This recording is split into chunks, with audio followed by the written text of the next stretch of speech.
Welcome, ladies and gentlemen, to tonight's episode of Late Night Q&A with ZodWriter. We're going to get started right away. I got my guest here, Brooklyn Menace, for the first time joining a ZodWriter live stream. Thank you for being here, Brooklyn Menace. Thank you for having me. It's also the first time we've actually ever spoken to each other. I've watched your show. I've seen you around during my show, but we've never had the opportunity to speak to each other. Oh yeah, I've been following you for a while. Been a fan of your channel. I love all the stuff that you're doing, and I just couldn't wait to get you on for a one-on-one. And that's why I love doing these kinds of shows, because it gives me an opportunity to get to know people, within the various communities that I'm a part of that I otherwise, like you said, haven't had a chance to actually speak to and talk to. And everybody's been telling me, man, nobody that I know that I talk to regularly. Well, there are a few people, but to be honest, but the majority of the people that I talk to that I know online in various places have nothing but good things to say about you, man. And that means a lot. I mean, and that says a lot about, about the kind of community this is, because there are a lot of great people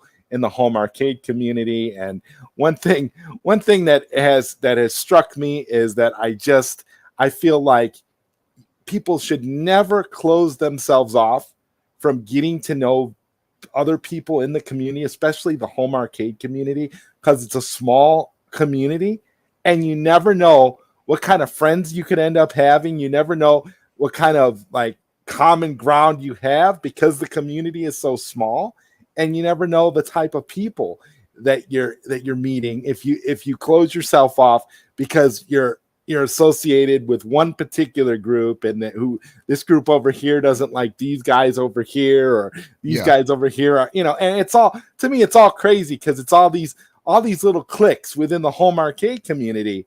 And I laugh at it all, because I'm like, but I'm friends with everybody. I'm friends with people over here. I'm friends with people over here. I don't have anything personal against anyone. So dude, it's hard for me. I try, man, but I think it's just a YouTube thing. I think it's any YouTube community. It doesn't matter. Like, people click up, and it's just how it goes. But yeah, I kind of like everybody, even the people that may not like me. I don't have any issue with anybody in the home arcade community. Yeah, it's really hard for me, because I say, I'm like, there's nobody that I'm gonna discriminate against. It's like, when I do this particular show, the whole purpose is to get to know as many people in the community as possible, to talk about as much of this stuff as possible. And because we all love this stuff. We're all into the retro arcades. We've all spent thousands of dollars on these machines. It's ridiculous. It's like, we got to have somebody to talk to about this stuff, exactly. Right? I mean, we all need help. Exactly.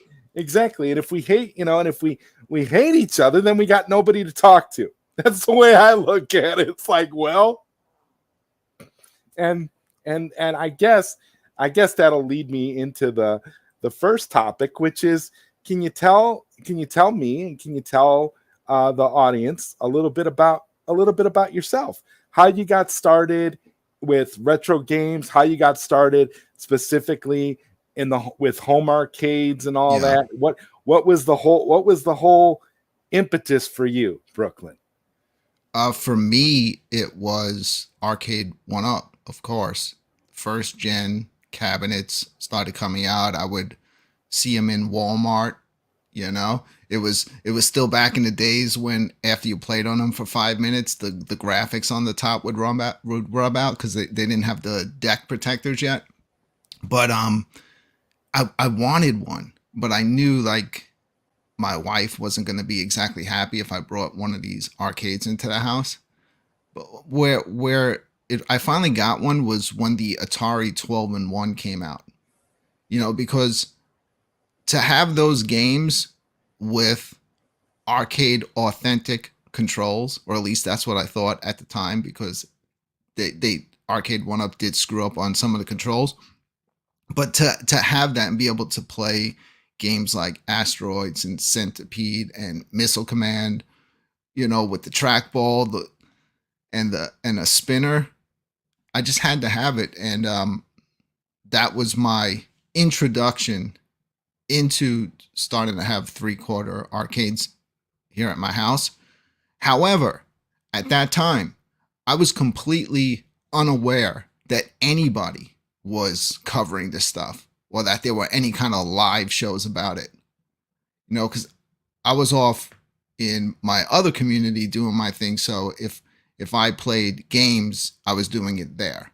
But I really had no idea until pretty much started to see, like, very early on, like retro Ralph videos, like back when he was modding the cabinets, he was modding the Street Fighter. Yes. And I'm not a huge fighting game fan, but I was like, whoa, he's modding this thing. And if I do that, I'll get the cabinet because now I can play all these games on it, you know? And instead of doing that, I had jumped into Pandora's box and started messing with that. And then right after that, it was iArcade. And that was it from there, you know? It just iArcade, at games. And from there, I just needed to have them all. From iArcade, that's where you started getting attacked in the community. So isn't that crazy? You know, it's like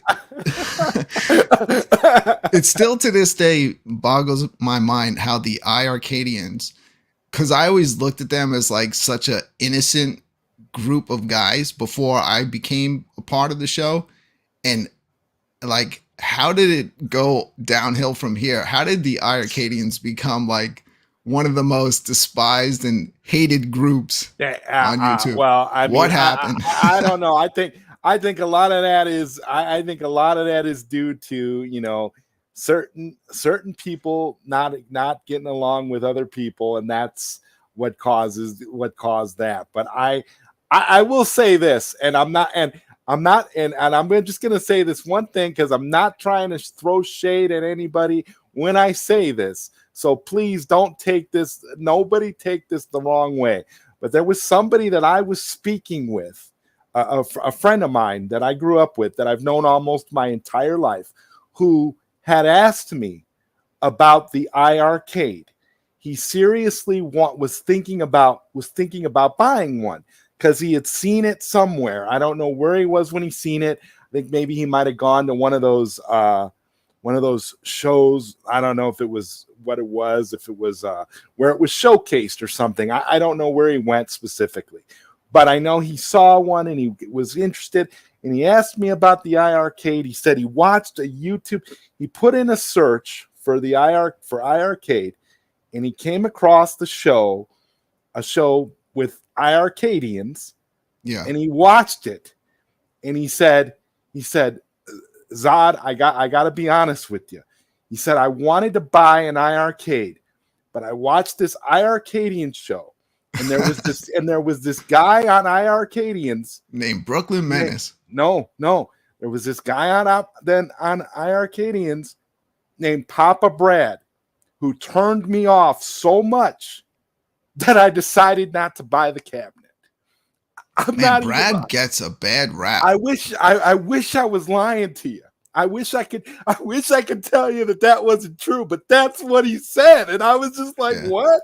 I was like, dude. I'm telling you, like, I talk to Brad every day, and if half the stuff that people portray him as and say, you know, things about him were true, we wouldn't be friends. But he doesn't like me because I'm good friends with Console Fanboy, and as you know, him and Console Fanboy have had an ongoing feud for a long time. I see Console Fanboy's question for me. Console Fanboy has a do you even have to ask that question? You know, I'll have that game. You're gonna get it for sure. It's already pre-ordered. Absolutely, yeah, and don't worry, guys. We're gonna later on. We're gonna get into talking about VR, because I mean, we got a whole lot of stuff to talk about, but I think we're starting with iArcade. Since we're talking about the most evil group on YouTube, the iArcadians. The iArcadians, and and that's what he told me. He was like, man, he's like, if not for that guy, he's like, I would have bought the cabinet. But he was like, I'm watching this guy, and he was just so insufferable. And I was like, well, and I had to tell him, I'm like, I'm like, yeah, he doesn't like me very much because I'm friends with some. And he's like, wait, you know him? And I'm like, yeah, I know Papa Brad. And he's like, well, how do you even have a conversation with that guy? And I was just like, well, actually, I don't, because because he really doesn't talk to me. Well, I said, I tried talking to him. I said, but because I'm really good friends with somebody else that he doesn't like me because I'm friends with that guy. I said, so it's one of those types of things. So I don't know. He never got an iArcade. Yeah, well, he missed out. Zod, like when I first, so my channel, I have another channel. I have a whole network that right now is kind of dead. And I used to have shows going on it 24/7. So, and my channel, I wasn't putting focus into it. So I was like, once I got the iArcade and I really wanted to start doing content on it and a show on it, I kind of reawakened my channel. I could tell you when I did the rebranding of my channel, Brad was one of the first people, and I've noticed this with a lot of people that came into home arcade stuff. He's very welcoming and and always shows support. I think what it is see, I come from a very crazy YouTube community, so I'm already immune to trolling. So like the trolling and the stuff that goes on in the arcade community is kind of like is the basic stuff from where I'm coming from. So it doesn't bother me. But you got to think, people here, when you come into doing arcade stuff, you don't expect, like, I guess, to get picked on or whatever. And everybody has a different reaction to it. So sometimes you're going to see the worst behavior out of people from their reactions to something that upsets them being trolled. Not everybody likes it. I could see that this whole community is very sensitive. I many times have to edit myself because I'm afraid of some things I might say. People might take the wrong way because see, that's I come from this no holds barred community. That's one of the things I like about you, though. I get that feeling from when I watch your stuff, and it kind of comes off in the way that you present yourself as a content creator and the things that you say.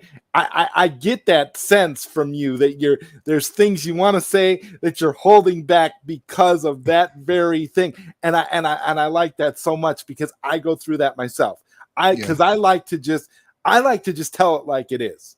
I'm not one of those people that likes to beat around the bush or lie about something. If I feel a certain way, I want to be able to express that, and to hell with people's feelings. I'm not here to, pander to a specific group or to make people feel good. If you want honesty and you want me to be real, that's what I'm here for. I'm not here to be fake. And so I see that in you. And that's another thing that I always like. And I respect that so much. And it's like, man, yeah, it's like sometimes you just want to cut loose and say what you got to say.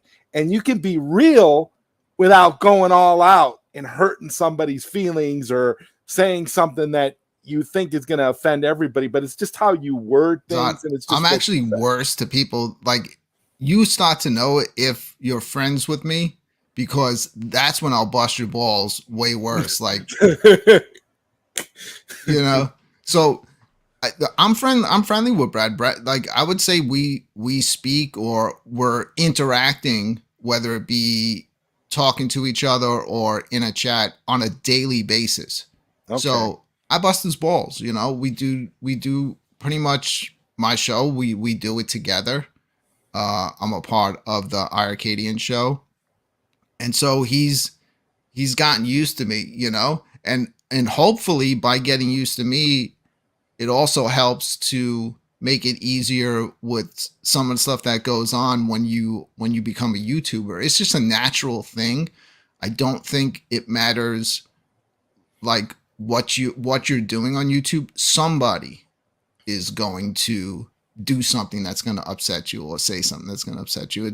It's part of it. You're putting yourself out here. Somebody is gonna take issue with you just because they don't like you. And you're always gonna get that. And I always say, if you've got haters out there and you've got people who don't like you, it's because you're doing something right.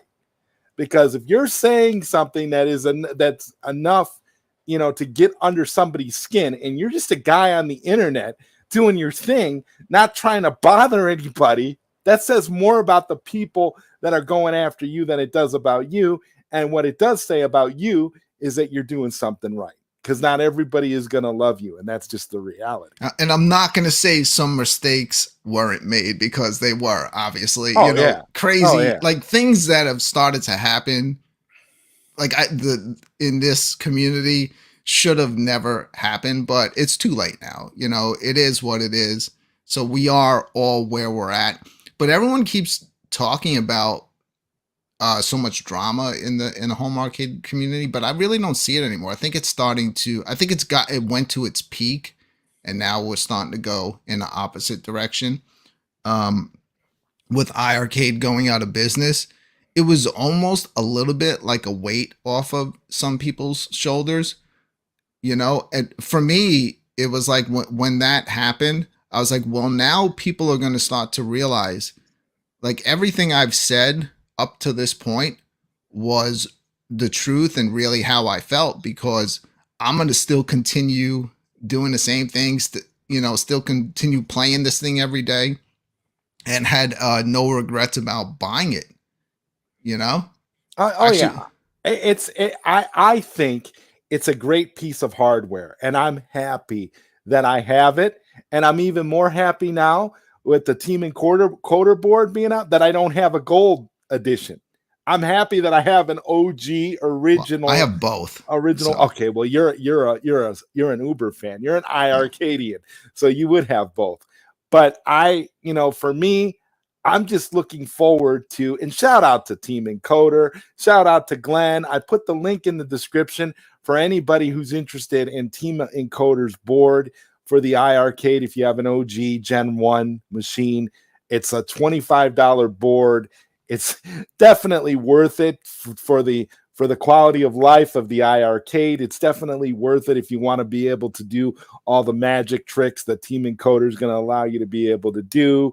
And, hopefully everything that they are hoping to accomplish with this board comes to fruition, because I think it's great just to see people step up, and want the community to be able to continue to enjoy the machine and enjoy the hardware in spite of all the shenanigans and drama and all the BS that was connected. We still have these machines. We still want to be able to enjoy them. They're still a part of our home arcade. So we might as well figure out a way to get the best out of it. Yeah, I think for me, I would have been satisfied either way. We've explained this so many times. Like, I don't even know why you have to explain it, but think about it. Like, half of us will buy arcade 1-ups knowing that what we're buying is what we're getting. You're going to get maybe, a couple of games in there, at the most 12 to 14. And we buy it knowing that we're not going to change it. It's staying that way, and we're going to be satisfied. So what am I losing if iArcade stops putting out games? They're out of business, no more store, but I'm left with 2 arcade cabinets with almost 300 games on each of them. Am I ever going to get through all those games? I'm still playing Knights and Guns, ZodWriter. I can't beat that game. I like it. It's a lot of fun. I'm enjoying it. Like I said, it was like, for me, what it was initially, I kind of hated it because of the fact that they were not living up to their potential. I always felt that iArcade could be so much more, especially with, newer games being pushed to the system. I mean, the hardware was like second to none on the home arcade market when it came to what they were capable of doing. And I always felt like, and I say this all the time with regards to the iArcade, to me, it always felt like you're buying a PlayStation 5, but you're using it to play Atari 2600 games. Yeah. And that never made sense. I think mean, they would have needed was, a couple of more years to get to the point where people wanted them to be.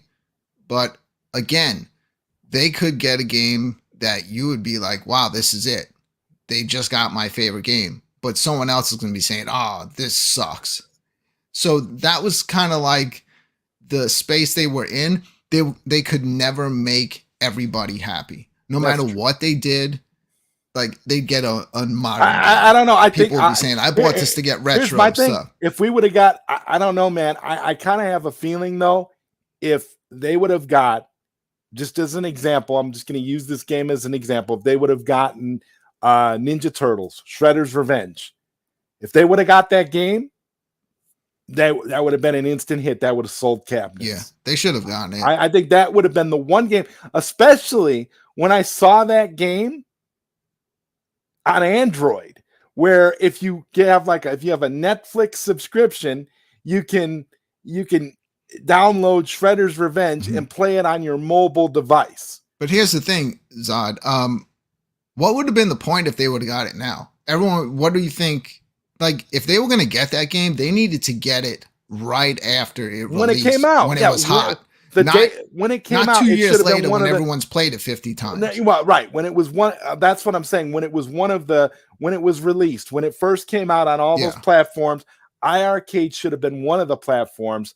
I think everybody in the community, almost everybody in the community, would have bought it day one, and I think it would have sold cabinets because they would have had a Turtles Revenge, skin cabinet, and they would have that would have been so dope for iArcade. And I think that would have put them in the position where they could have said, because I'm one of those people that believes it only takes one game to sell a console. It really does. The rest comes later. You could trickle down and you can bring other games, take your sweet time.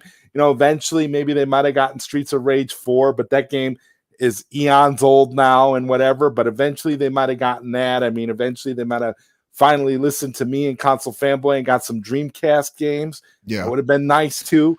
But what I'm saying is that Turtles Revenge would have been the one, I think, in the modern era to, push those cabs out the door. And I would gladly sacrifice, the majority of the games that they put out to be able for them to be able to afford the license to get Shredder's Revenge. I think they should have either done what you're saying or just gone with the whole format of saying this is going to be like an arcade console in your home where we're going to be working with all these newer developers that are making these retro inspired games, and you're going to be able to play them on an arcade. That would have been a good format to go with. They were just like, they did a lot of things, they started with retro stuff, and then they started putting modern stuff on there, and they just couldn't make everybody in their own community happy. I think that there even became a split in the iArcade community. It wasn't like, oh, we all have iArcades, we're all buddy. Yeah, no, we weren't. It became like a 50-50 split just with the iArcade people, Yeah, it's freaking crazy. People are not happy. Like, we got Canada Phil in the chat. What's up, Canada Phil? He says we can say it like it is now. These guys aided and abetted a scam artist for over 3 years. A lot of people have very negative feelings towards the company of iArcade as a whole and the business practices of John. I'm still how do you feel I'm about still in that? communication with John. Like, we're friendly, and I never, like, even the times when he comes on my show, like, I never asked anything about like what games are coming out. I just don't even in private. Okay. I just hang out with him like a friend, somebody who enjoys arcade stuff. I don't know, like, look, I like a lot of stuff, and a lot of businessmen, you know, not all of them do stuff that might make you happy, but a lot of times, just in running a successful business, you may have to make some moves that people may not like. And I've noticed, like, people who are usually successful in business may have done some things that you may not agree with. Yeah, a lot of business. Do you agree people, with that, Zod? You know a what lot, I'm, you know a what lot of I'm business getting at? people are. Yeah, a lot of business people are cutthroat to get things done, and that's true. I don't. Look, I'm not accusing Jong of anything. I'm just saying I don't care about. I didn't even care to know. I'm just more interested in the product. So, you know, whatever he was up to or whatever he does, I wouldn't have known or cared. I just wanted, you know, good games to come out every week for the thing. So I completely stay out of that side, and still do. I consider, you know, Jong a friend. So we still chat and stuff, and that's how I keep it. I'm not like one of these type of YouTubers that wants to get the scoop on stuff and find out. I just want to hang out and enjoy what I like doing with other like-minded people that want to enjoy the same thing. That's it. Yeah, yeah, and you know, now while we're on the subject of iArcade, I want to talk a little bit about the board that Team Encoder is developing. Did you order one? I actually have one of the early releases. Oh, okay, you got the early release. Okay, because yeah. I'm gonna confess, I ordered mine yesterday, and I'm literally yesterday, and I'm excited to get it. I watched, you know, Steph's video where she did it, and she showed how easy it was to just put it on the board there. And now have you done anything? Have you done anything with it that, you know? Absolutely not. I haven't even done my show in 2 weeks. I've been busy, so, but I will get to it. But I've seen it. It's very easy. Like, it's kind of like idiot proof. You just snap the thing on, kind of like a Lego piece. They actually they actually like kind of like 3D printed stuff, so you can't put this thing on in the incorrect manner and mess anything up. And I watch everybody's shows, so obviously a lot of people have been having Mystery Encoder on, and I've been listening and paying attention, and also, you know, obviously being in touch with Brad, and he's been heavily invested in it, put it on his. So it seems like it's between this and what Glenn's gonna do, it's just gonna, like, the community is taking over, you know? Yeah. And that's what everybody, the community was the most vocal about the iArcade, what they wanted from it. So now it seems to be in the community's hands. Although I am hearing rumblings that somebody might have purchased it. Yeah, I heard that too. I've heard a few conflicting stories about somebody well known in the industry having purchased a company well known in the industry having purchased the assets of iArcade. I don't know if that's true. I kind of hope it does. If the rumors that I heard are true, I'm hoping that it was this, because I think that would be good for the community if that happened. But I don't know for sure, so I don't really want to, you know, say too much, because anytime you say something online, that's what it is. It's like, oh, Zod said that Capcom was buying iArcade, and Capcom is not the company. It's okay to be wrong. I hope it's Evercade, if anything. Well, that's what I heard. That's actually what I'd been hearing. I'd heard that it was Evercade. I'm such a huge fan of the Evercade. And I hope that that's the case, because I feel like they have their fingers on the pulse of a lot of retro stuff, and what they're doing with, you know, cartridge-based gaming for their handhelds and their little console is pretty cool. But there's another company I want to talk a little bit about with you, and I don't know if you're into them or not, but I'm a big fan of AntStream Arcade, and they're that cloud gaming service, and they started out on the PC, and they just recently move their platform over to Xbox in addition. and I think it's wonderful.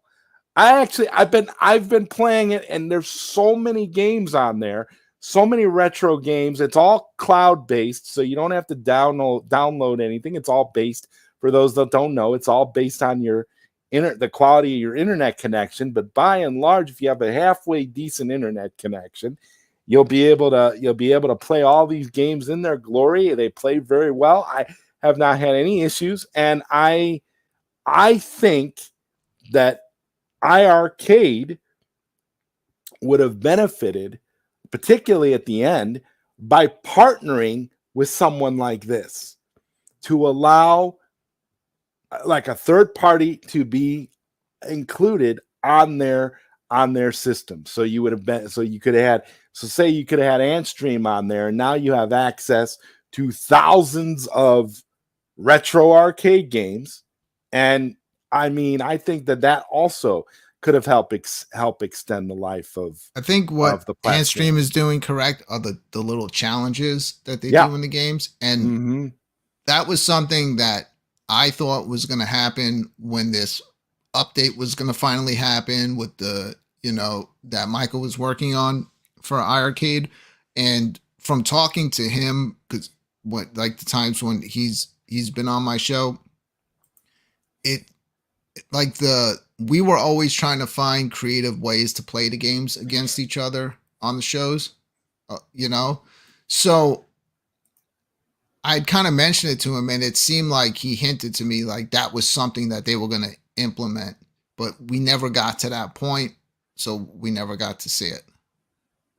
So I was really hoping that they were going to start figuring out ways that we could have more fun with these games that we have already beaten, to go back and do little challenges and things like that.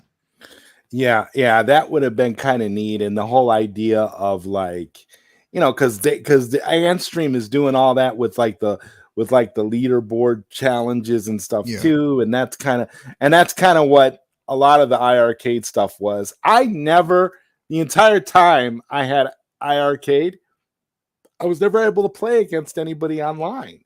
Like I was never able to connect with anybody to play like a fighting game, like Breaker's Revenge, or do like it worked. Like once you got connected, it worked. It Obviously, worked well. We know it could have been better. It never came out. It never even made beta. It was still in alpha. So okay, well that's why. Then. I was happy to just have it so we can mess around with it. And that was the day they started the online play. That was the day I started the Friday night arcade show. So I was kind of just waiting in the wings for that to come.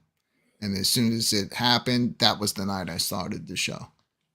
So they had originally promised that every Friday they were going to make 5 games online compatible. Yeah. And we would just play them and test them out, and whatever happened, because I do try to run a professional show, but at the same time, I'm completely fine if things go off the rails and get uncomfortable. I have no issue with that. So when things wouldn't work, I didn't care. It was just whatever happened. It was just for testing purposes anyway. It was part of the show, but you wanted to see what was going to happen. A lot of times when people are doing a show, they don't want things screwing up. Like, sure. I didn't care though. If it's screwed up, it's screwed up. I just thought it was funny. Like when B Kong did, tested the encoder board and deleted all his games off the cabinet. I thought that was hilarious. I gotta tell you what would always drive us crazy as iArcade fanatics is that all of the bigger channels, whenever they tried to do anything iArcade related, it was always like a complete failure, or they were doing it wrong. And we were like, man, like we know how to do this, right? So there was like a larger audience was always seeing things screw up or not work correctly. And we would be like, no, like we already know how to make this work, and we could have shown it better, but larger audiences were seeing the thing just like not work. And Prince Malcolm, I'd heard something about this too. Unfortunately, they had a pool of thousands of games from indie developers in their group, and slept on contacting those developers. Yeah, I'd heard that as well. And that's a shame because there were a lot of developers that wanted their game on iArcade. Yeah. It wasn't about so much about profit for these developers as it was we want to get our game out there for people. And that to me is one of the biggest tragedies of the iArcade because the idea of being able to push newer titles over to the system, and this was something Team Encoder was talking about, working out something with legitimately through developers, where developers can still legally push their games to the iArcade if the customer wants it. And I'm more interested in that than that was one of the things just that getting Team a bunch of Encoder ROMs was talking about. Yeah, and I love that. I think that that's a great idea, and that will help. That will help the developers continue to profit from these games. And I think that would be great, as well as, of course, being able to add whatever you have, whatever games you have that you would like to put on there yourself. But it's just the idea of, I think iArcade had a great idea, and in a perfect world, it would have worked out fantastic, and they would have had big licenses, and they would have had like a big store. I always looked at them as a home arcade console, where I always viewed iArcade as iArcade is more in the same category as, say, a PlayStation or a Nintendo Switch or a Xbox than, say, Arcade 1-Up. I never looked at iArcade as a competitor of Arcade 1-Up because iArcade is just a console in an arcade form factor. So to me, it would be like I would have liked to have seen iArcade have a gaming store like the PlayStation store, or like what you see on Xbox, or so like Console Fanboy always did all these jokey videos where he would show you all the games that were available on Nintendo Switch, and then show you how those games were on the iArcade store. I always felt like there's no reason why iArcade couldn't have been in the same bracket. They just needed to get bigger. They needed to get to the point where it was sustainable, and the licensees would come to them. And that to me is another tragedy about that, because the potential is there, the hardware ability is there. So if you can do all of that, you could be dominating this space. Because if I've got a choice, use Shredder's Revenge again as an example. If I've got a choice to buy Shredder's Revenge, and I can buy it for my PC, or buy it for my PlayStation or my Xbox, or buy it on my iArcade, I'm going to buy it for the iArcade so that I can play it with arcade controls at a console. I mean, it's one of those things that, you take the games on a case by case basis.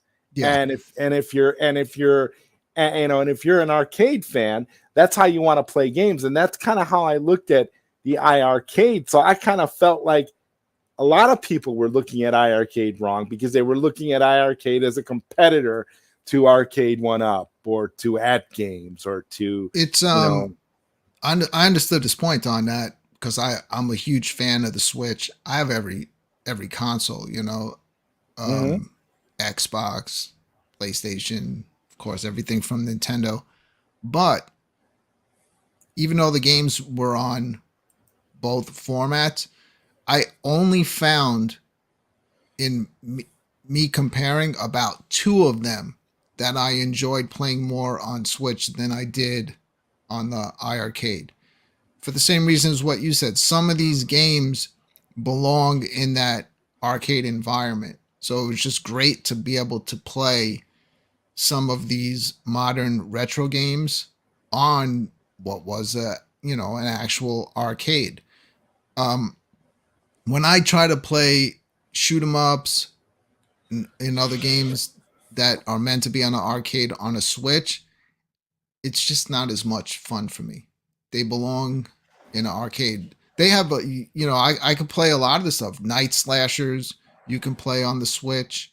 They even have the version with the blood, which we didn't have on the arcade. We had the green blood. That's why I always wondered why they didn't get the red blood version. I think it's That's just why I didn't buy the game.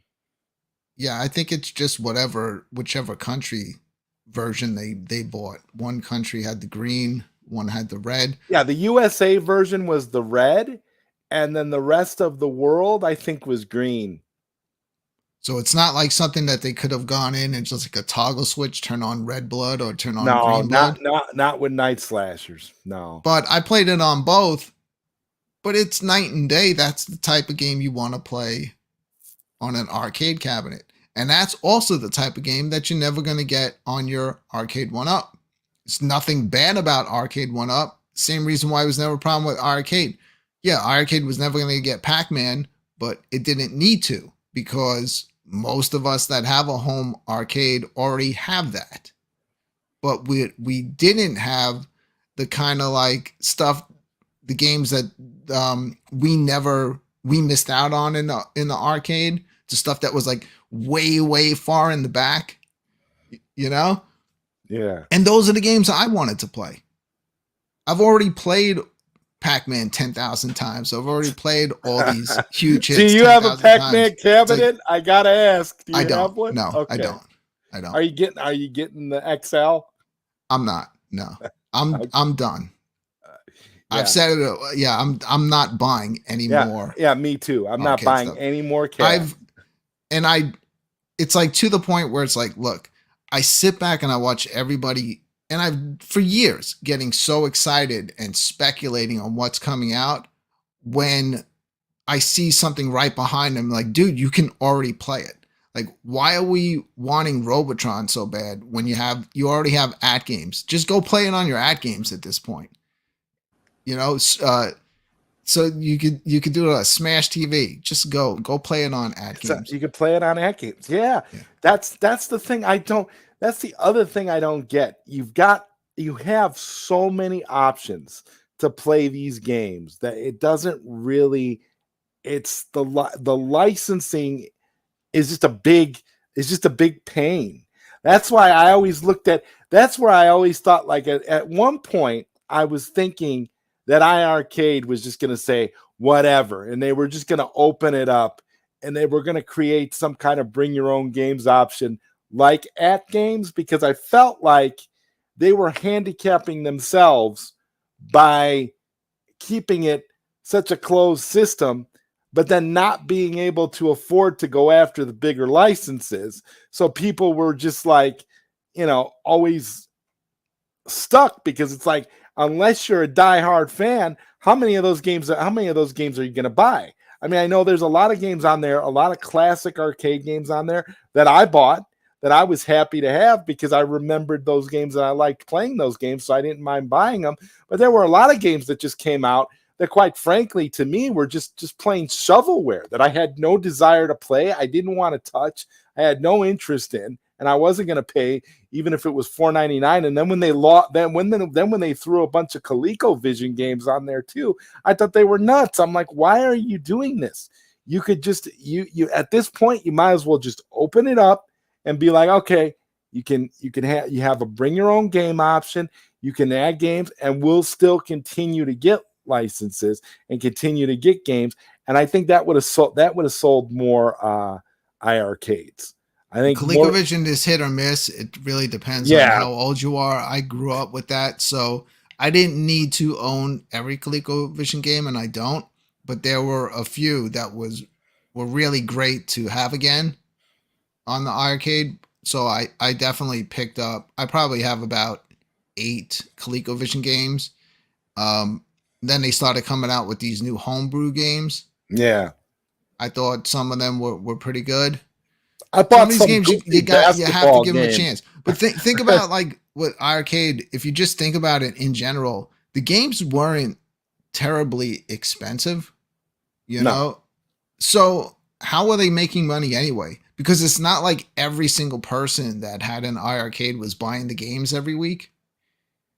So, but that's how are they even bringing in that revenue? Yeah, and that's why I said, I'm like, well, and in a way, if you would have opened up your system, you would have sold more cabinets, and by selling more cabinets, you could have afforded bigger licenses, brought in some of the bigger games that people could. Because even for act games, let's use act games as an example. Even for act games, you can emulate just about any classic retro arcade game you want, but it's only up to a point. It's limited. It's not, you're not going to be able to run all the modern stuff. You're not going to be able to you're not even going to be able to run like OG Killer Instinct on that.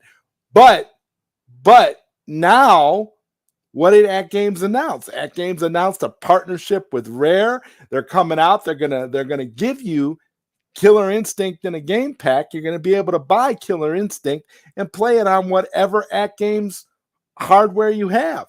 So that right there is now limiting it, where you can play all your classic games in the Act Games ecosystem, and now the games that are hard, a game that's super hard to run, like Killer Instinct, now you can purchase that and run it through Act Games. So I think I think that would have worked for iArcade, because people still would have bought games even if you have a bring your own game option. You're still going to buy games.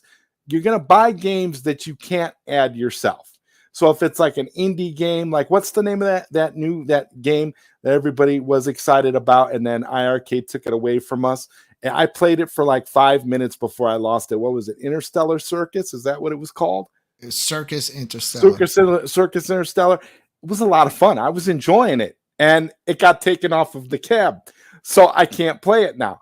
But the thing of it is like games like that, like games that indie games that you can't put on yourself and can't run yourself, should have been iArcade's bread and butter. They should have, if they weren't going to be able to get big licenses, they should have focused on that and then opened it up so that you could bring your own games.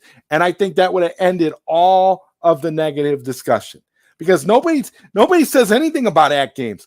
All anybody says about Act Games is, oh, I wish the cabinet was prettier, but it runs everything. So I keep my Legends Ultimate off to the side. It has its own wall because it doesn't mix in well with the arcade 1-ups and the iArcade, but it looks good in its own space.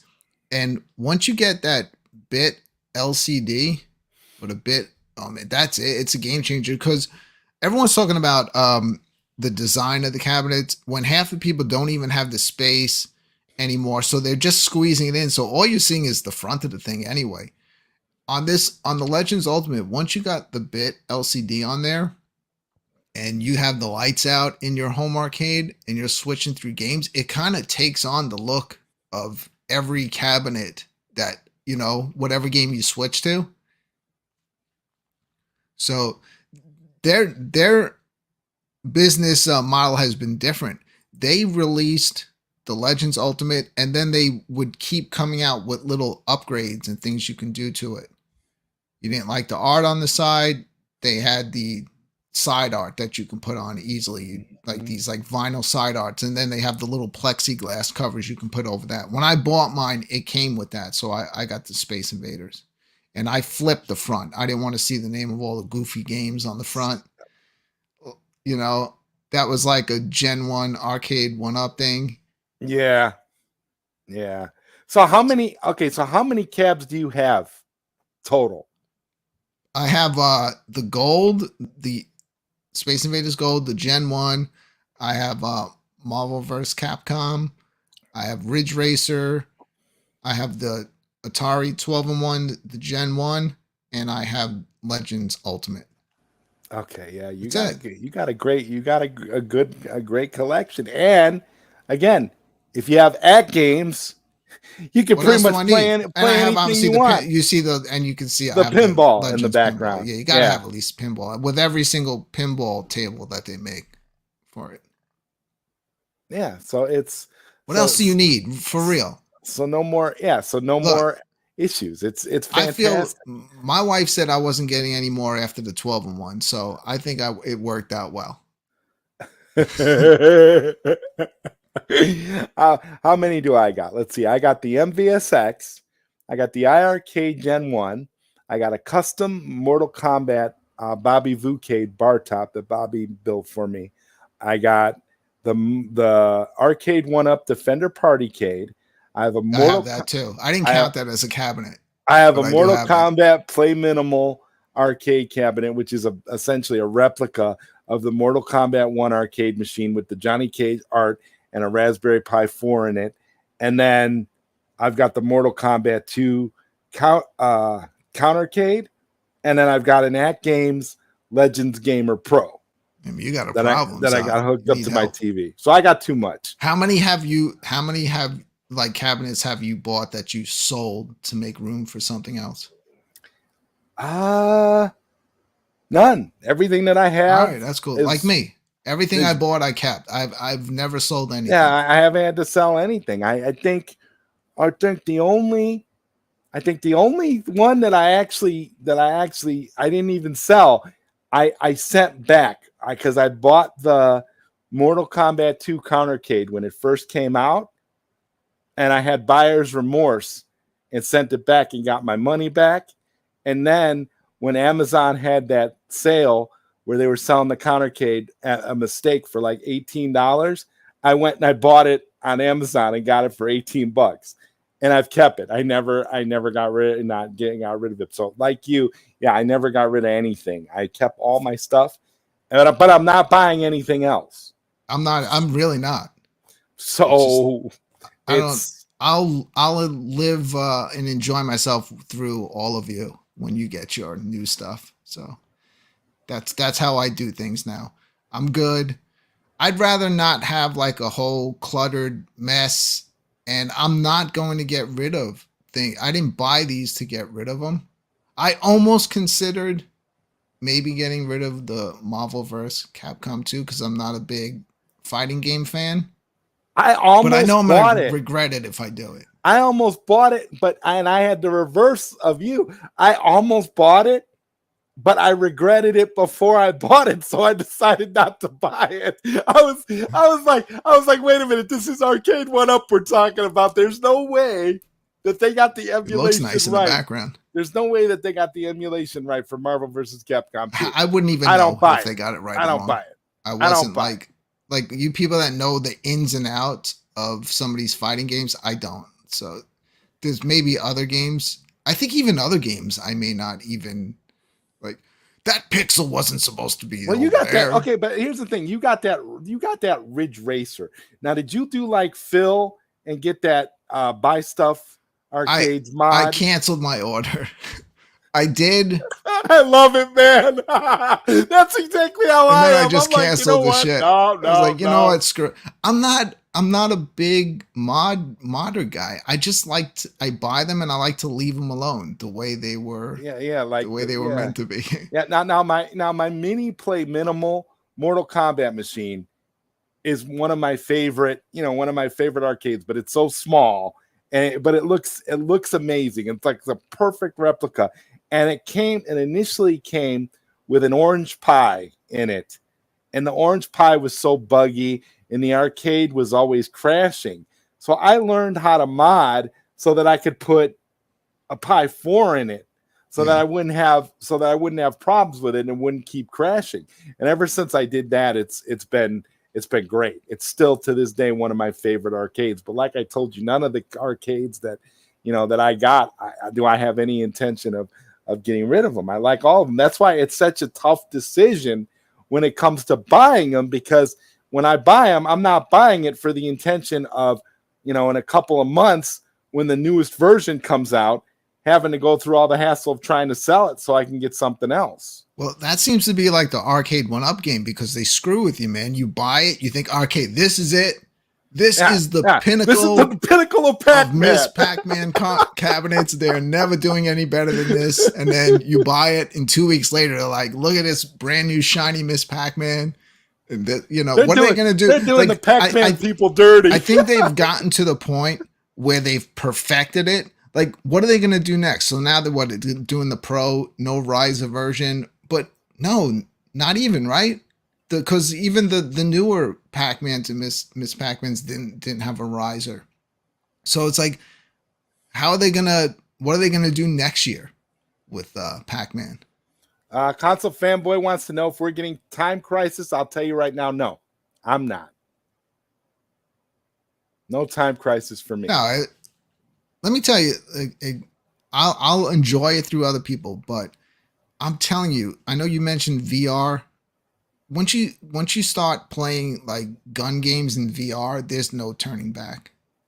I know it's great. I'm a big retro guy, but I'm telling you, sometimes you just got to be like, all right, the future is here and it's way better than what we were able to, you could play Crisis Core instead of Time Crisis in VR. It's like an arcade on the rails shooter. It's just so much, it's so great. And it doesn't take up any space. And in VR, you can have full arcades in VR where you literally have every arcade game ever created. You can have an entire, you could have it with the, right down to the arcade carpeting with the Pac-Man and the Q*bert, the purple, and then you can have all the arcades that you want, and you can and VR is really something. Maybe I'll just empty this room out, Zod, paint the whole thing green, and then like a whole green screen room, and that's it. Just virtual arcade from now on. And then you got all the machines you've ever wanted to play, and they're more authentic than anything you can buy because,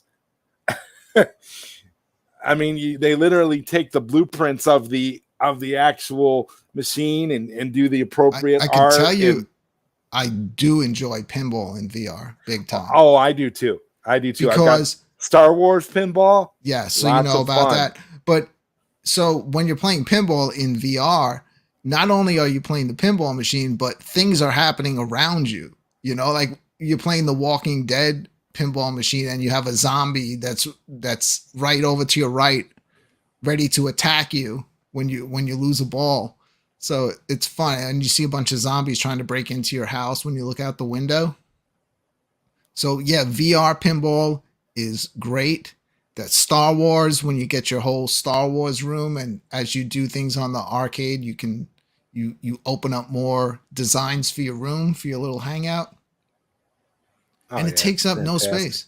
It's fantastic. Yeah. I just wish, I live in a small place. I just wish I had more space to play for VR, because that's the thing. You got to be able to move around for VR. There's a lot of, yeah. That's the thing with having real arcades. Number one, like I'm not getting a real arcade up here. I don't want to maintain it. It's just going to be whatever the one game it is. So it really has to be something I'm going to want to play over and over again. But no matter how good anything is, how many times you're going to want to play the same game. The only thing I can think of that I would want if I had like a basement would be a Godzilla pinball machine, because I'm a huge Godzilla fan. And I've heard that that's the best pinball machine. Oh yeah. You know what? They should do a virtual Godzilla pinball machine, and then people would be happy. We could play it in VR, man. Well, that might be the one thing as like a centerpiece that I would like to have, but I would, it would have its own space. And then I'm cool. Like I'm not the type of person that is all about, I need to have it has to be a real arcade or nothing. I'm cool with the 3/4 stuff. It's easier to move around, and if you got to move somewhere else, just bring it. Try to do that with real arcade stuff. And could you imagine also having all this stuff with a real arcade? Like what your power bill would be blown out fuses in your house. Terrible, yeah. And not only that, real arcades are super heavy. That's something people don't realize too. You need just to get that into the house. It's going to be insane. And then moving it is going to be all 6 times of hell, 6 kinds of hell, and then trying to figure out where you're going to put it, and it's going to have a designated space where nothing else can be, because it's not going to be easy to move. So I'm with you there. I think that's almost like the way I look at that is like when you get car enthusiasts, people that they want to take a car that's in bad condition and they're going to clean it up. You have to be into that. I'm not. I just want to buy the freaking thing and put it in here and play it, and that's it. I don't want to be sanding it and maintaining it and dealing with all of that. This is a great point here by Console Fanboy. It's not about playing Robotron. It's about the artwork. Same with Smash TV. That's the reason why a lot of these people buy these cabs. More for display pieces, for the artwork aesthetic, more so than the game itself. Yeah, but isn't like that crazy? Who buys Tron? Who buys Tron to play it? They buy it because they like the way it looks. Yeah, that Tron cabinet looks beautiful, and I'm sure it plays the game fine, but a lot of the problems with some of the arcade 1-up stuff that at least I hear, because I can only talk about the stuff I have, is that people say that the games don't play authentic to the real thing. Right. So, and technically it doesn't really look authentic to the real thing unless there were risers in the arcade that I must have missed out on.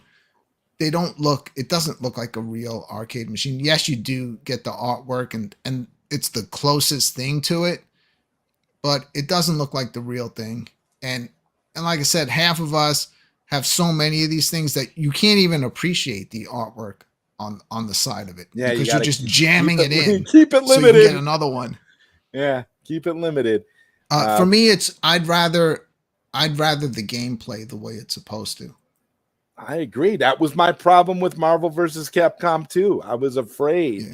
And it seems like all my fears were realized. So I was smart not to buy it. My gut was telling me, don't buy it. Don't do it. I'm ready to keep talking with you, but can you give me like 30 seconds and I'll be right back? Oh, absolutely. I'll go over just go over the chat. Thank you. I will be back. Yeah, no problem. I'm checking here with the chat here, checking in to see what else you guys are saying. Let's see. People buy 1-up for the visual functional furniture bordering authenticity. There you go. Let's see. But what if the new order issues cease and desist on Glenn and Mystery Encoder? They aren't going to fight it in court. I'm wondering, you know what, Bo? I don't really know, all the logistics in regards to that, but I'm kind of looking at it like if we buy that board and we've already added everything we need to it. We've already added everything we want. We can already do what we want to do. Wouldn't we have to sign up for whatever new service or new servers or whatever the new company decides to do? There's so many things like a new company would have to do in order to be able to actually have access to what, to the stuff that we already have or the stuff that we're doing. And if we're connecting somewhere else, and like if the Mystery Encoder or Team Encoder device takes us to a completely different server, it's not even connected to iArcade server. So that's kind of, I don't know. I wouldn't even know how to answer that question. I think it would be like a completely different thing. And I don't even know how many boards that they're making. I know that they were saying something about the boards being limited, and they were only gonna release so many of them as it was. So that's why I got a board. I was thinking $25 is a good price for a board like that. You buy that, you put it on your cabinet, you can back up your games, and you'll be able to add stuff to your machine. And I think that'd be a good thing. But I haven't really thought about that. Brooklyn, do you have any thoughts on this? What if they do like a cease and desist order on Glenn and on the stuff that Glenn and Mystery Encoder are doing, like the new owners? I wonder how that will go. I don't even know how anything like that would work, because we're just we're kind of like just speculating new owners. Like someone could just buy it, but maybe not do anything with it right away. Yeah, they would, in order for it to actually affect us. This is what I was thinking. In order for it to affect us, new owners would have to have like a bulletproof plan coming in right away. They would have to be coming in right away, deciding, okay, we're doing this with the servers. We're doing this with the existing customer base. We're doing this with the games that were already released. There would have to be some sort of plan for that platform as a whole for it to affect us, which Yeah. I don't really think it will, because I think it'll take time. Like myself and Brad, who have so many games. Brad has every single game on the thing. I have close to 300. Wow. So if there's some you deal guys where are champs, you guys I'm gonna got lose my everything. stuff, you know, I'm not gonna want to do that. I'm not gonna want to lose my games. I've heard, I don't know enough as far as what, how all these things work to know what would happen, but I hear people talking, and some people say, well, if a new company takes over and you want to be on their servers, you can lose all your current games. Well, it would depend what the new company was going to do, though. I would think I would think that anyone that would take this over would already know that would not be a good game plan to start out with, where people are losing all their games that they purchased. So I doubt that would happen. There'd have to be some continuity between the old iArcade and whoever the new owners are. I couldn't see them doing that, where they're literally taking games off of people's cabinets. How do you feel? Do you hope it keeps going? Like someone else just picks it up, runs with the ball, keeps the same iArcade name, and just does things their way, and we still have all these other options? Or would you just prefer stay the way it is and just let the community take over? Actually, you know what? I like the idea of the community having it right now, but if another company came in and they actually cared and wanted to make it successful and wanted to give us more options while not really taking anything away and not disturbing, what the community is doing, I think it could work, as like some sort of a compromise position. But I don't know. I think this kind of situation would be hard for any company to just come in and wipe everybody's machines clean. Yeah, I don't tell think them they have to start again. I don't think that would not be a good way of welcoming yourself as the new owners. Hey, we're here. Oh, by the way, all your games. Yeah. It's like another company comes in and buys the building that you're renting your apartment in. But they're still going to rent the apartments, but they come in and they just say, we're evicting everybody and starting again. That doesn't make sense. You don't evict everybody. You want to keep people living in your building. You don't want to just evict everybody unless you're planning on bulldozing the building and rebuilding from scratch. And so why purchase the assets at all if you're just going to bulldoze the entire You're going to just bulldoze the entire thing and start again. If you're just going to start again, you might as well not even buy the assets. If you buy the assets, it's because you want to add on to the existing ecosystem or make it better, or make some tweaks and continue to profit from it. So I just don't see them doing that. And Mike says here, Glenn already had approval from iArcade ownership when his project was greenlit, so it would be hard to imagine that getting shut down by new owners. A firmware that blocks it is more likely. Yeah, like if they were gonna decide later on, they could do that. But then you just wouldn't. If you didn't want to do that, you just wouldn't upgrade. I mean, I was kind of happy to hear that with these mystery encoder boards that it had opened up the people to be able to use send-ins on the Gen 1. Oh, yeah. That's fantastic. For those of us that want to play Operation Wolf and don't have a Gen 2. Now that's the one to have. I'm very happy to have both of them. I have zero regrets.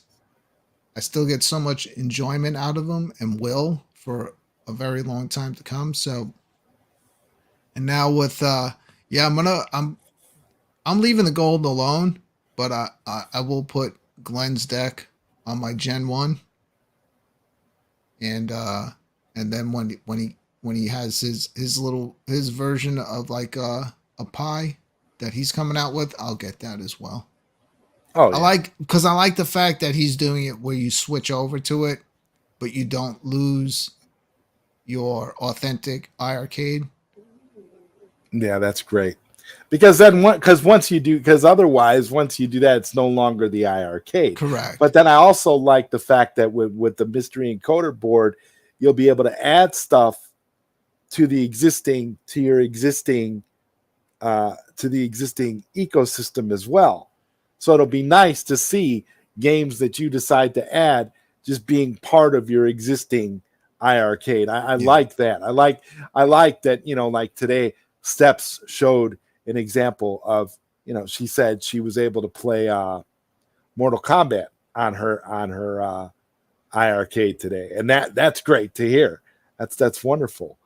Just the idea of being able to add additional games and not have any trouble. And I think that's how I would use it, Brooklyn. I think for me, I would just use it to add individual titles that I want to play on the iArcade, as well as if there's a way for indie companies to continue to forward their games to the system in a legit way, I would use it for that as well. But I don't think I would want to ever scrub the iArcade ecosystem. I think I'd want to leave it like that and just be able to port games over and just have that same menu and what they never overhauled, and just have that just for nostalgia purposes, and to keep it as stock as possible, but still be able to add to it is what I want to do. I know people were very opinionated on it. Some people just hated it, but it did its job. Simple. It's very simple. Yeah. Very simple. I'm not sitting there hanging out on the screen where I'm selecting. Well, it's games. like here's the thing. You got 300 games on your cab. So you're scrolling through 300 games on this, and it's as simple as that's what I understand. Maybe they could have broken stuff down where you can get to different letters. I know they had different categories, but some of the stuff was in the wrong category that it should have been in. It did its job for me. I never really cared. Make your favorites, your favorites, so you could go to those easily. Yes, would it have been cool to see whatever Michael was working on? To see. I was looking forward to it, to see what they came up with, but I also knew no matter what they did, somebody wasn't going to like it anyway. Oh yeah. I'm in agreement with you 100%. And I was kind of salty when Jong showed the demo, when he was showing the the handheld. Yeah. I'm like, why would you even demonstrate something like that now? I'm like, come on, man. Like really? That is something that I got to be real with you. I never would have tried. Because it goes back to the argument of why play these same games on the Switch. But I understand if that was something that they were going for. Why? Because they could have built up the user base, and maybe that could then lead them to the place where you have a ton more people playing it. They're not losing money on getting the cabinets out there. They're building up the user base. People are buying the games if they would have. Because, people are so used to getting stuff for free. I don't know how many people would have paid, between $5 or $10 for a game to play it on their cell phone, if that was the only way they had it.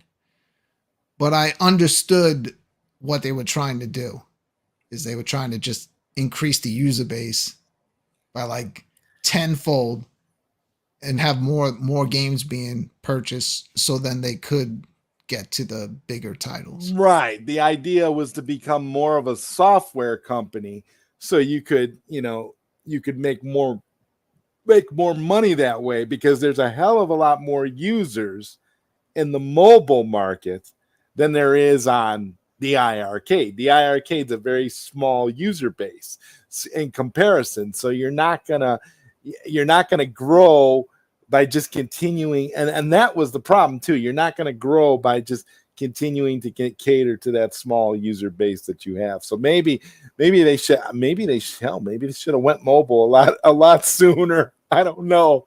Maybe within the first year and a half, mobile would have been the thing. I would have never played that. No, I wouldn't either. Zero interest in playing retro games or even modern retro games on my cell phone. No, yeah, never would have happened. But I agree with you 100%. But what I'm saying is there are people that do that, and they would have, and more people would have bought games. So that's what. So if they wanted to be a software company and they thought that would have been able to get them more licenses, it's a means to an end. You're gonna buy a $10 to $12 game for your cell phone? Yeah, goofy. Yeah, I wouldn't have. Mike here, he says the Killer Instinct license is really the first newsworthy item at Games has had in for over 3 years. Yeah, but Mike, the point about that is you can already play pretty much everything else on at Games. So them coming out 3 years later and saying, "Oh, we're going to do Killer Instinct now." I mean, now what's the problem? Now you pretty much have access to everything, because honestly, from everybody I was hearing from, Killer Instinct was the one everybody wanted to play because it was the only one that they couldn't get on the at Games products. So I'm fine with it when they come out with that game pack and you can add Killer Instinct. I'll add Killer Instinct, no problem. That's fine. I'm more excited for I've got Coin Ops pinball machine than the actual game. That's gonna be amazing too. I might actually get that because I don't have pinball, so a pinball machine. So that might be the one that kind of gets me. Ichabod's asking about attract modes. I have been asked personally about, because I'm an editor. That's kind of like my main thing that I do. So I might sometime down the road be working on some attract modes for the iArcade. And if people are missing out on the fireplace, I do have it. Oh, I have most of the original attract modes that were made, but I might be coming out with. You're gonna put out some. I might put out some. How are we gonna be able to add them though? That's not my thing. I just might edit some together. Oh, okay. Yeah, so but if I'm gonna do it, like it's gonna be, you're gonna see like I'm gonna try to put something major together that will be fun to watch when you're not playing games on it.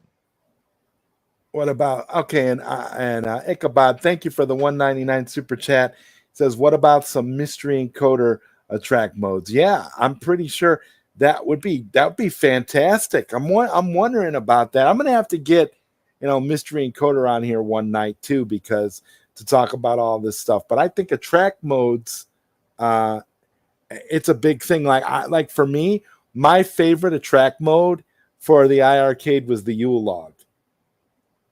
I always thought that was just perfect. I have it. That little fireplace. If they need it, just come to me. If not, this holiday season, just come to my channel. I'll have it running 24/7. All right, man. I'll definitely be doing that because I loved it. I thought it was fantastic. I thought that was what they should have left it on when they shut everything down. They should have just left it on the Yule log because the Yule log was so cool. And the iArcade has those great speakers and the great sound, and you hear the crackling of the fire. People would have got sick of it. That's like a holiday thing. So it'll be good. Like I said, I have it backed up. I have the original backed up. So if they need it, they know where to find me. And I'll get it over to them so everybody can enjoy it again. And let's see. Brooklyn Menace said he will make selectable background support for a mystery encoder. Said he will make selectable background support for attract modes. Wow, there you go. Question answered. That's perfect. I'm excited.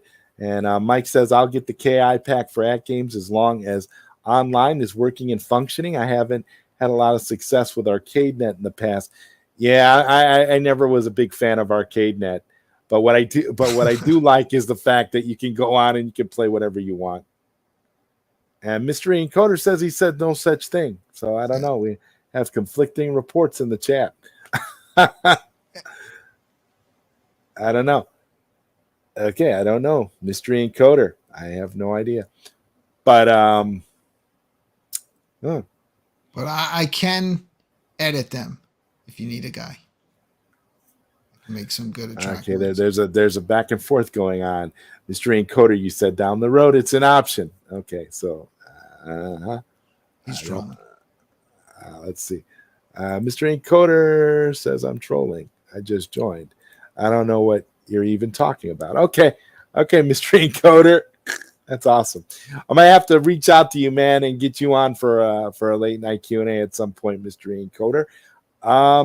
This is awesome. The whole concept, the possibilities are endless at this point.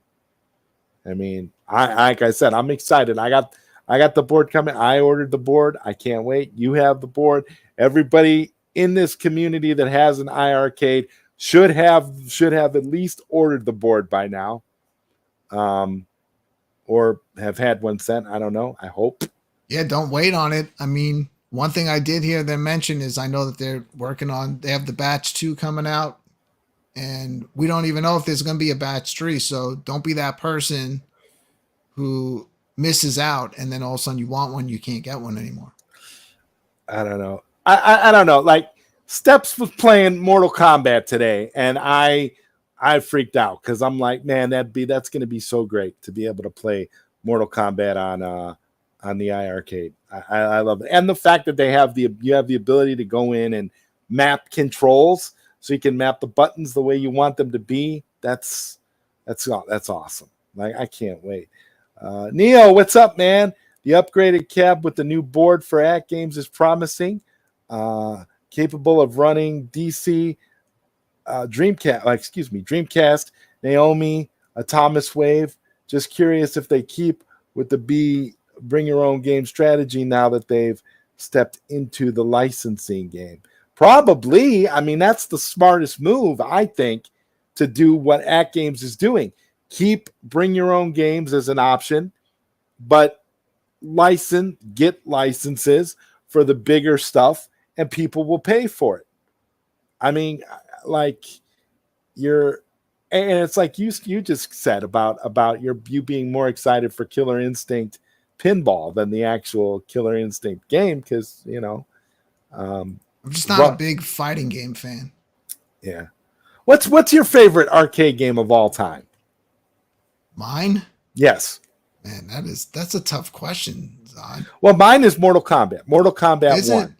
I'm going to give it to I'm not going to give it to Mortal Kombat as my favorite game of all time, but I'm going to give it to Mortal Kombat for really being responsible for me more than even Street Fighter 2 to like really moving forward fighting games, because that game just blew my mind when I first saw it in arcades. Like, we had never seen anything like that in our lives.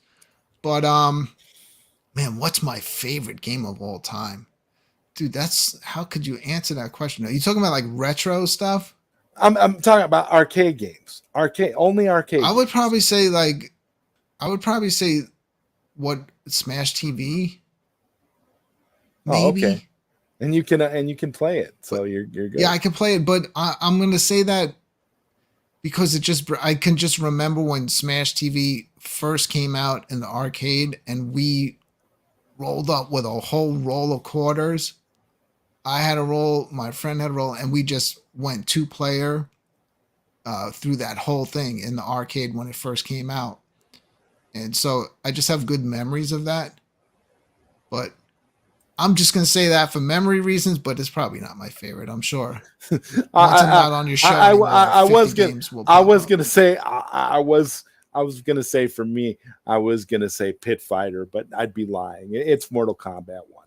Because Pit Fighter is a game for me that I would love to see them make a cabinet of. I think if Arcade 1-Up, even if they just put out like a countercade of Pit Fighter, I would probably buy it because I'm such a Pit Fighter fan.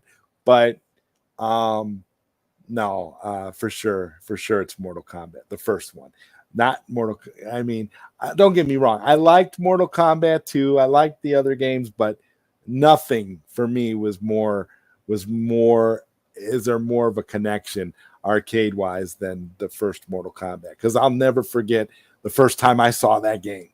The first time I'd gone to amusement. It was a Six Flags amusement park, and I was a kid, and there were a bunch of people crowded around it, and it was just fantastic seeing it for the first time. And the first thing I saw was Sub-Zero's fatality, the spine getting first time ripped I saw out. it, Zod. We went to this college. I went out there with my friend. He went to bang this girl at a college, and we slept over in the dormitory, and they had Mortal Kombat that just came out. They actually had it in the college, like where you would go to get a snack or get foods. And I was an arcade fan, so I went in there, and that's where I saw it for the first time, and I was just like blown away.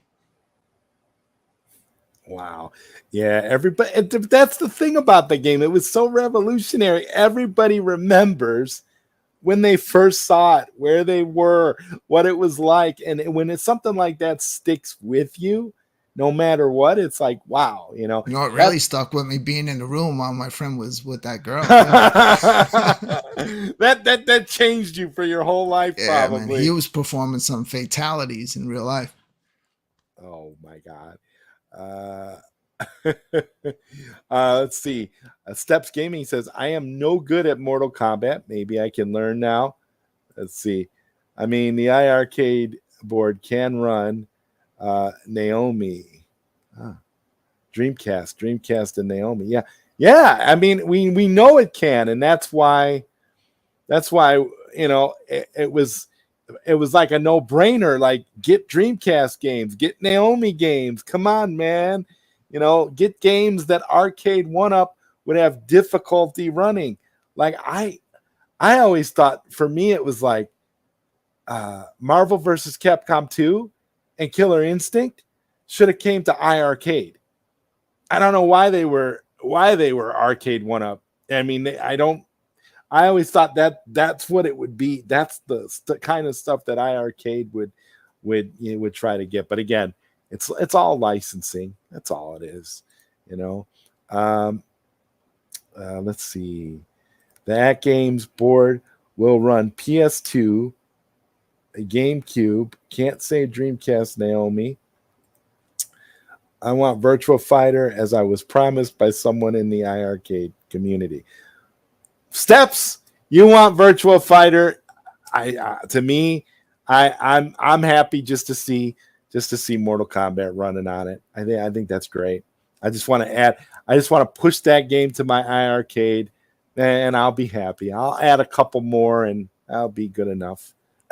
I don't care. I want more silly games that nobody else wants.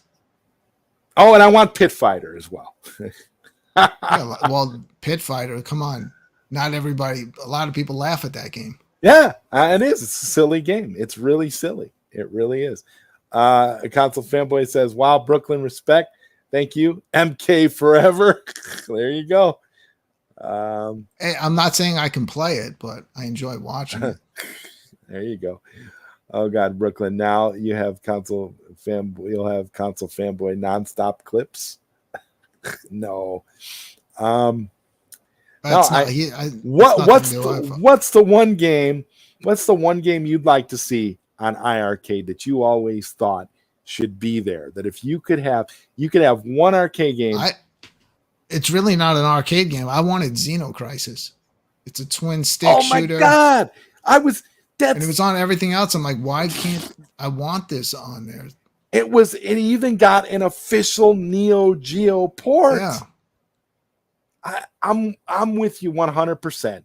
Xenocrisis would have been amazing on iArcade because they did ports for Dreamcast, they did a port for Neo Geo CD, they did Sega Genesis, they did Neo Geo. I think they were even trying to do an SNES port. There was a PC version, of course, and yeah. That now it's on Evercade, but the problem is with Evercade, you're playing. I don't like playing it where you're using buttons for the second stick. Right, the Evercade stick. I think the Evercade you're playing the Genesis port. I just don't like playing it that way. I did buy it though, yeah, because I love the game so much. But I just wanted to play that on an arcade cabinet. I have it. I have it on the Legends Ultimate. But I really wanted it. The That arcade would have been a big hit for the arcade. arcade game, the Genesis port on the Legends Ultimate, because I could only get the Genesis port to run on the Legend on At Games, because the Neo Geo version, you have to do. There's a Neo Geo version, an official Neo Geo version, but you have to do certain things to be able to run it. It has certain specific requirements. I don't even know. Zod, I think regardless of what I like, they should have improved their fighting game category, because so many people love that category of games. So they definitely could have improved that. Breaker's Revenge obviously is the best It's a fighting great game. they had It's a on great there, game. but they Yeah. should have pursued some, They should have had more all the Neo well-known Geo titles. games. They should have had all the Yeah, Neo Geo games. the Neo There's Geo no stuff, excuse. Neo Geo, SNK stuff. every SNK game known to man should have been on that iArcade store. I mean, they had Rage of the Dragons. They could have easily. I don't know why they didn't have any of the Fatal Furies or the Samurai Showdowns. Those would have been a big hit. Not only in that, I think a lot of people would have bought them. You definitely would have sold more games. But I keep going back to what you said. How were they making any money on the software? I don't know. You're right. You are so right. Like think about all right. So if you think about how many cabinets they had out there, even if every owner bought the game at every week, still think about it. Some of the weeks, you have a game that's like $4. It's like, how are you making money like that? So I think that they were in a place where they needed to survive for a few more years before they would have gotten to that place where you would have started seeing like bigger titles. If not, it would have been a thing like, all right, we're just gonna gamble everything on this one game. But the game would have had to been something that had a big price tag to it, don't you think? To make it worth it. And then people would have complained about that. Well, I'm not paying that much. Like, okay, Shredder's Revenge. Say if they brought that out and they charged, $30-$40 for it, whatever, people would have been up in arms. Well, I already played this, on my Switch. I already played this. I'm not spending that much. So it would have had to be it would have had to been a big title. It would have had to come out day one, where people didn't already play it 50 times. And they would have had to gamble everything for that one big title and have new cabinet skins in the works. I think that honestly, if I don't know, from what I heard, they were losing money to put the cabinets out there because of the quality of the iArcade. But people were asking for these new skins. Like, you will have people, if they would have put out a Moon Patrol skin, you would have had a lot of people that already bought one buying another one. But again, if they're losing money on the cabinets, what does it matter if you sell another one to the same person? You need to sell a cabinet to a new person, because that same person, if they buy a game, they're already getting it on all their cabinets. So they needed new users to make more money, to sell more games. Yeah. Yeah. And the only way you're gonna get more people in is if you have that. It's kind of a double-edged sword, because they would have needed that one big title to be able to bring new customers in. It would have had to have been a universal title. And this is going to sound funny, but I honestly think, why couldn't iArcade maybe get Pac-Man? Pac-Man seems to be working for Arcade 1-Up, right? How many variants of Pac-Man have we seen over the years? Pac-Man would probably have gotten them into like a store. That was another thing too. I really think that if there was a iArcade in a Best Buy or in a Walmart, and people actually walk up to it and see the thing in person and get to play it, and they had Yeah. a bunch of games on there that you could flip through, they would have sold a bunch like that. A Yeah, lot of because isn't it people in? Wasn't it talk in down Best Buy? on the arcade. Have you ever been standing in front of a gold cabinet like in person? Like it's just to me it's the nicest arcade cabinet I have here in the home arcade. So if you would have had something like that It out there definitely where has people could see it and a play great on look. it, Yeah. and that was, I really think the gold just came about from them trying to make the community happy from everybody's dislike of the shape of the original Gen 1s, which is more of like, if you think about it, that's kind of like the shape in Korea, in Japan, they have these style cabinets. So that's kind of like what John grew up playing on, that style. He did something similar to that with beautiful skins. Like when I originally opened up this Dragon Slayer for the first time, I was blown away on the quality of it, and you know how shiny it was, and how great the just the whole cabinet looked. But people didn't like that shape. They couldn't get over that. They couldn't get over not having the lit marquee. So they went back in, and I believe that that's what made them do the gold. It's just listening to the community and doing that. And then a lot of people say, well, that was a mistake. They shouldn't have done that. But they were just trying to make Right, people because happy. the gold, it was more of a cost thing, and more costly to them. And if they weren't making money on the software, like you and I are speculating right now, then putting out a second edition cabinet when you really didn't need to, when all you really needed was the $24 team encoder board. Technically, that's all you needed. You didn't need to. You could have sold that as a component. You could have sold something like that as a component, and people would have had the ability to send in light guns or whatever. And you do have to admit, though, it's pretty amazing that they actually got people to put this cabinet in their house and be excited about buying games every week, where half of us know we can get all this stuff for free anyway. A lot of times the games would be coming out, and I would just pop them up on my Legends Ultimate and try them out and be like, yeah, I like this game, and then buy it, because I always enjoyed Ninja playing it more Baseball in the arcade. Batman. Ninja Baseball Batman being one of them Hey, where I that did game just is where I that where I that's did just that. Played it on the at games and then was like, it yeah, doesn't play as well on the ad games. I'll tell you that. I think it does. I think it It plays doesn't, just dude. as Like, good go on ahead. it. Have you played it on both? The only thing Yeah, that's a little wonky on the I arcade found that it is was like the wonky on the in arcade. between. No, it is in between, like some of the cutscenes. But on the Legends Ultimate, the whole thing is wonky. The sounds cutting out. Oh, You don't really? I get didn't any. Yeah, have you any don't of get those. any of that when you play it on arcade during the game. Hmm. But in between levels, it does some weird stuff. I've heard that it did that in the arcade too, but I don't know. I never played an It doesn't actual play. arcade version of it. It plays. It doesn't play very.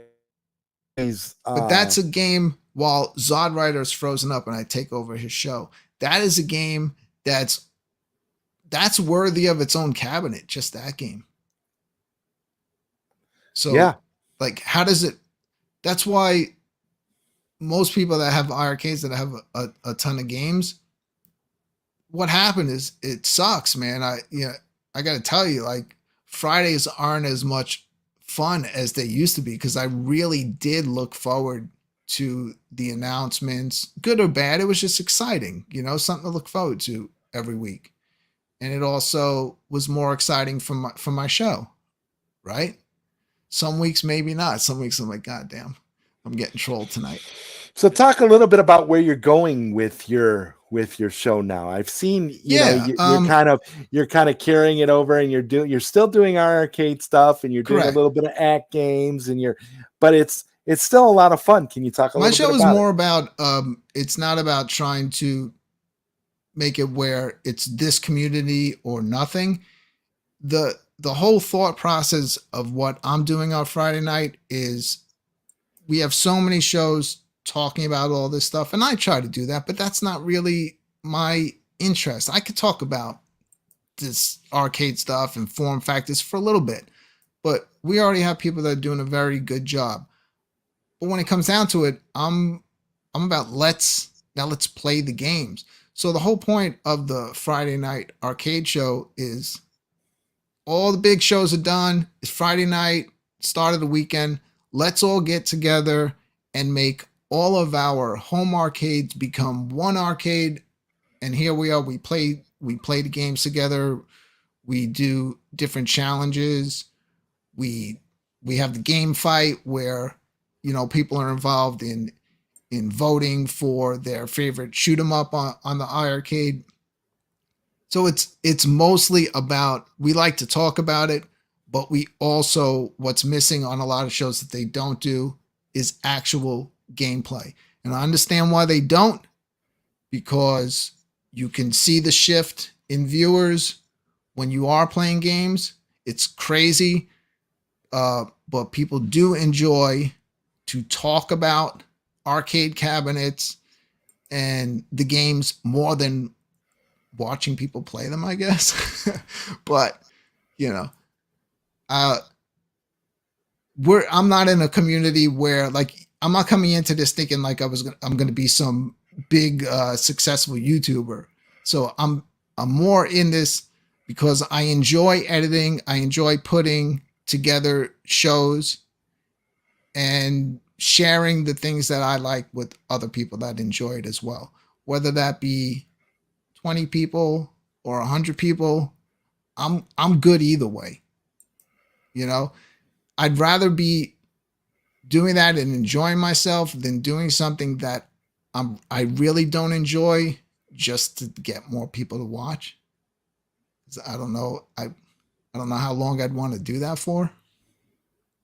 I don't like chase the trends. Think about it. Like, I did a show based on iArcade. So in the home arcade community, if you're coming in looking for numbers, the iArcade is not the system to say, here we go. You know, this is what's going to get me the most viewers. We already know what's going to do that. But it's just, we already have people doing that and doing that well. And it's not my thing. Doesn't mean I don't enjoy it. Doesn't mean I don't love Arcade 1-Up. But I want to play the games.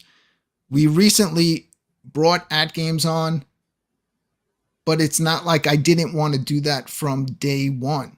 But the problem is that I was thinking very close-minded. I was only thinking about, we all had the Legends Ultimate.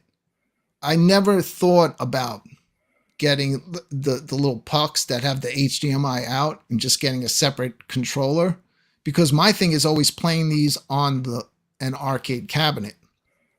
But we've been talking about it for a while with Brad, with the rest of, with Steps.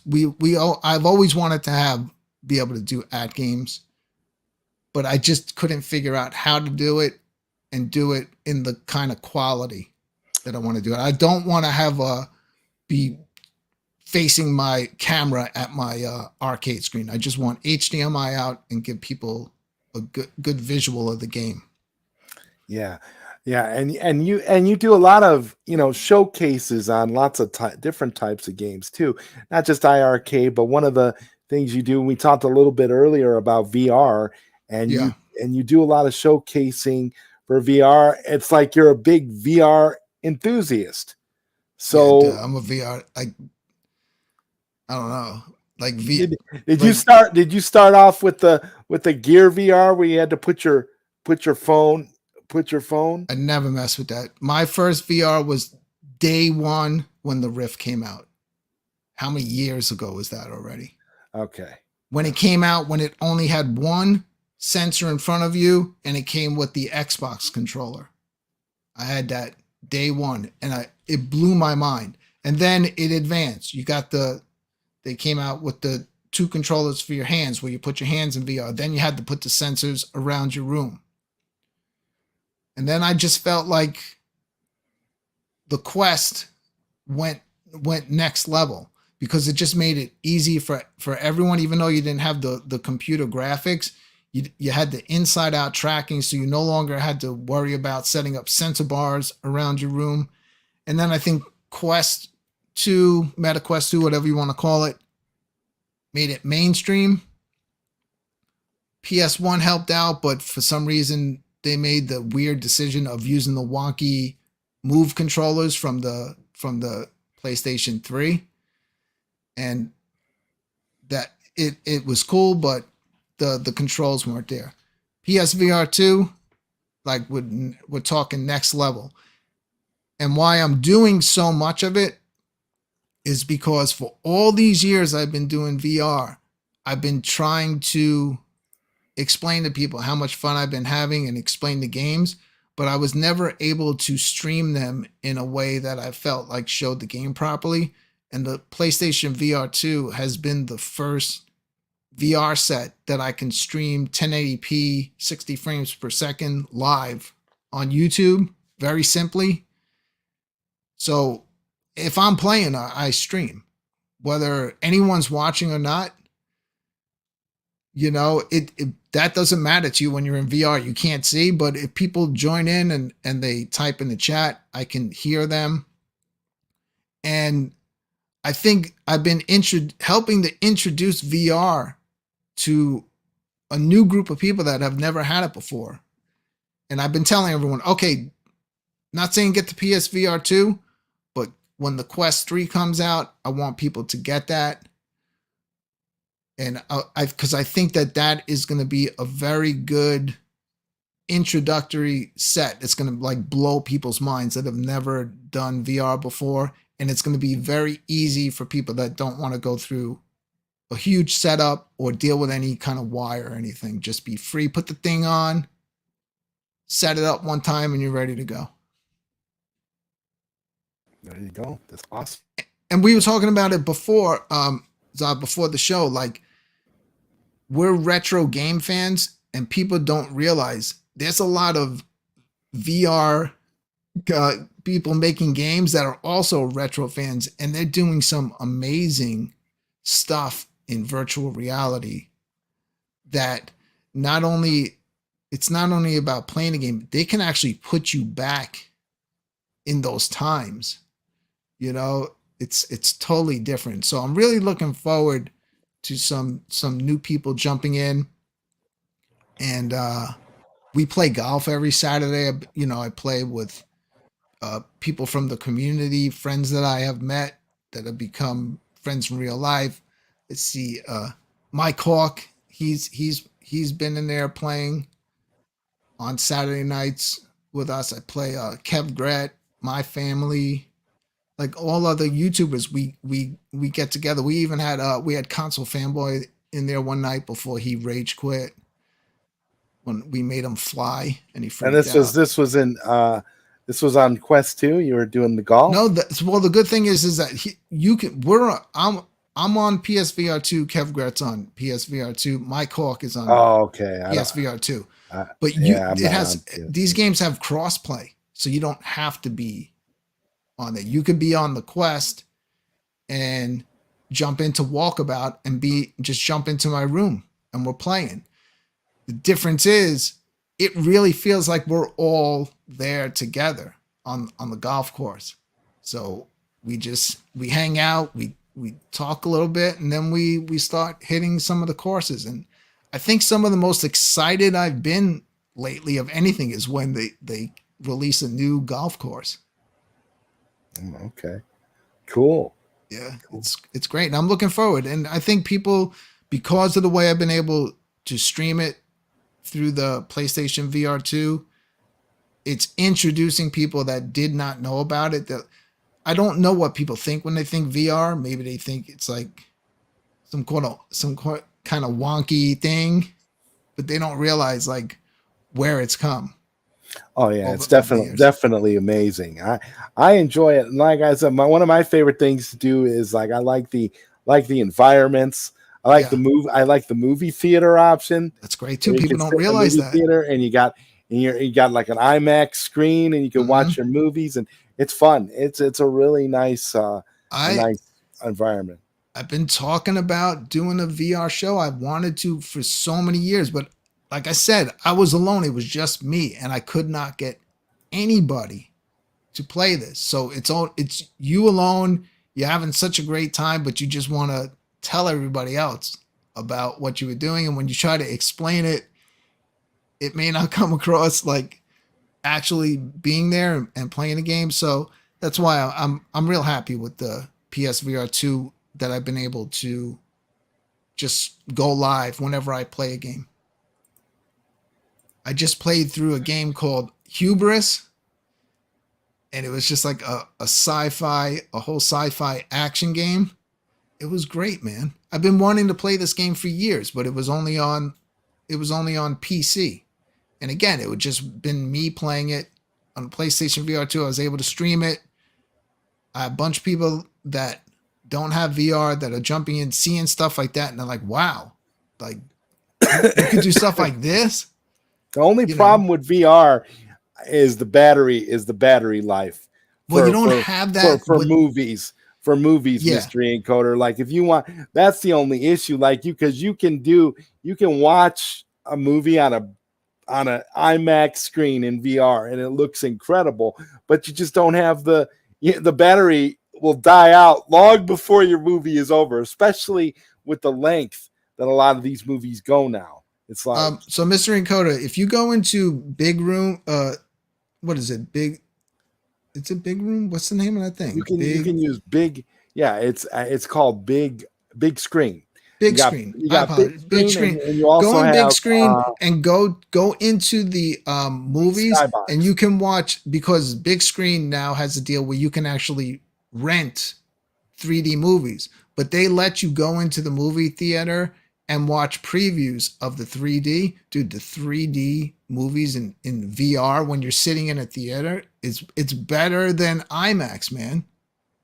It's better than having the regular 3D glasses on. And what's cool is in the movies when you're in big screen is that the stuff that's happening on the screen is affecting the movie theater. Like the lighting in the movie theater will change. Yeah. So it really feels like you're in the movie.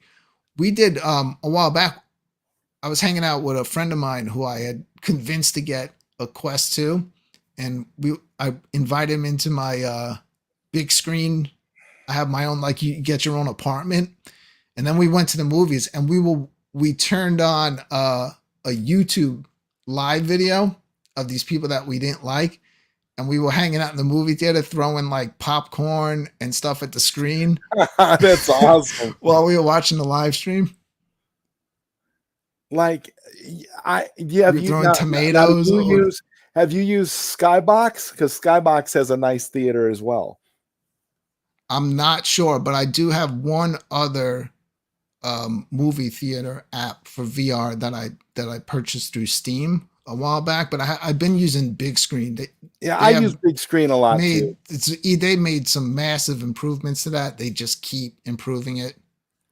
Oh, I also have virtual desktop, which is a must. Oh, it's if you have a Quest, because you could just basically, you don't even have to use the cord from that you buy for your Meta Quest 2 to plug into your PC. You could just stream it wirelessly through that.